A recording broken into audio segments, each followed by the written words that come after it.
अभिवादन स्वीकार करें। आप देख रहे हैं जनदर्शन न्यूज। सिद्धार्थनगर जिला मुख्यालय पर आज़ाद समाज पार्टी काशीराम के समर्थन में एक चुनावी रैली का आयोजन किया गया। इस रैली में पूर्व मंत्री स्वामी प्रसाद मौर्य वहीं आज़ाद समाज पार्टी के राष्ट्रीय अध्यक्ष चंद्रशेखर आज़ाद ने शिरकत की। सभा को संबोधित करते हुए पूर्व मंत्री स्वामी प्रसाद मौर्य ने एनडीए और इंडिया गठबंधन पर जमकर हमला बोला और लोगों से सरकार बदलने की अपील की।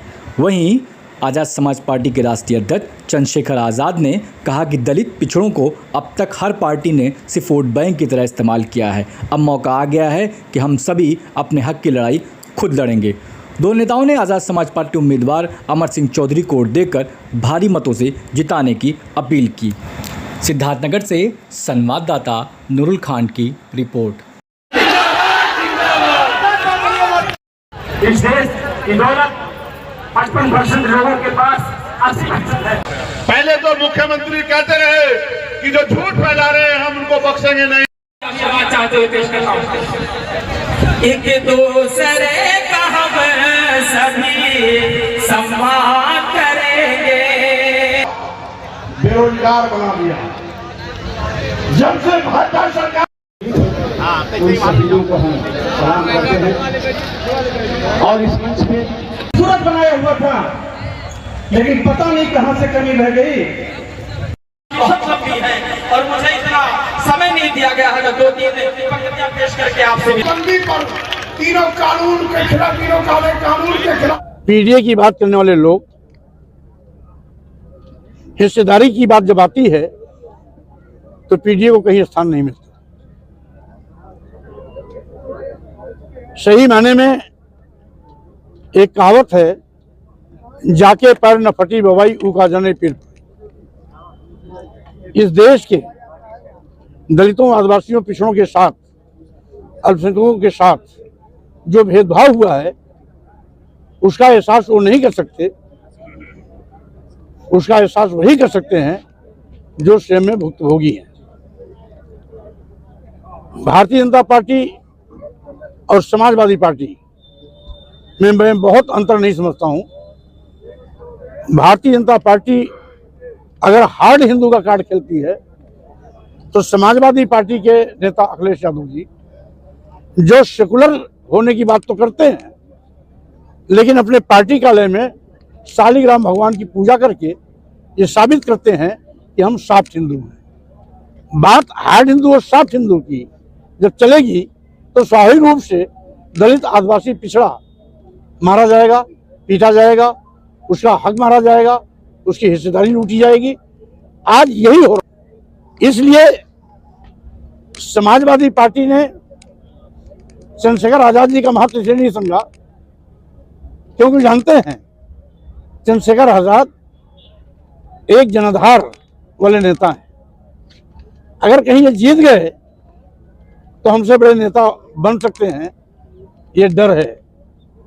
इसलिए आश्वासन देने के बावजूद भी मौके पर चंद्रशेखर आजाद जी को नगीना सीट देने से इनकार कर दिया।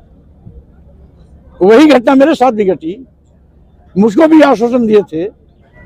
देखिए, वन मैन शो नहीं है भारत में कि एक आदमी के नाम पे पूरे देश में चुनाव।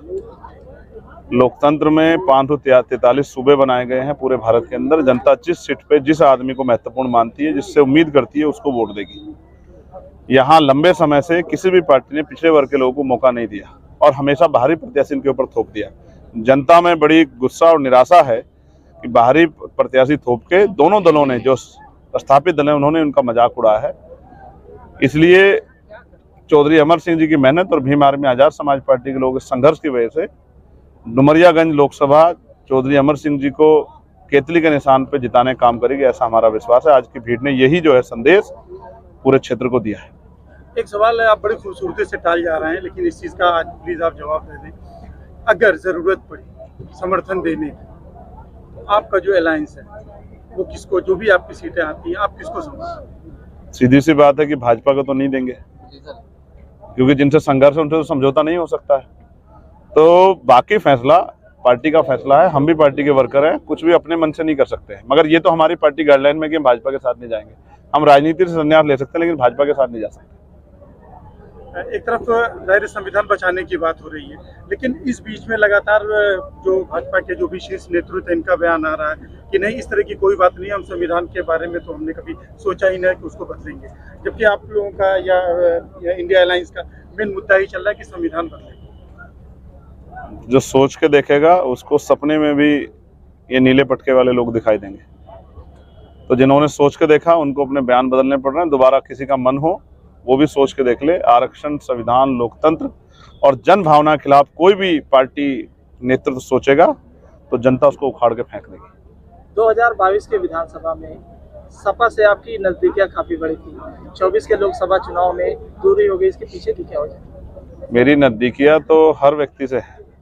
लोकतंत्र में मिलना जुलना ये एक प्रक्रिया है, ये आदमी के व्यवहार पे भी डिपेंड करता है। तो मैं सभी से मिलता बातचीत करता हूँ, लेकिन चुनाव लड़ना, साथ मिलकर नहीं लड़ना, ये पार्टी के फैसले होते हैं। उनको मेरी जरूरत नहीं थी, इसलिए उन्होंने मुझे नजरअंदाज कर दिया। हमने अपनी लड़ाई स्वयं अपने कंधों पे उठा ली।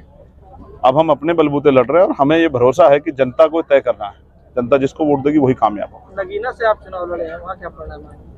मैं भविष्यवाणी नहीं करता, ना मैं कोई ज्योतिष हूँ। जनता का जनमत है और जनमत हमारे पक्ष में है, इसलिए मुझे भरोसा है कि हम कम से कम 1 लाख वोटों से नगीना लोकसभा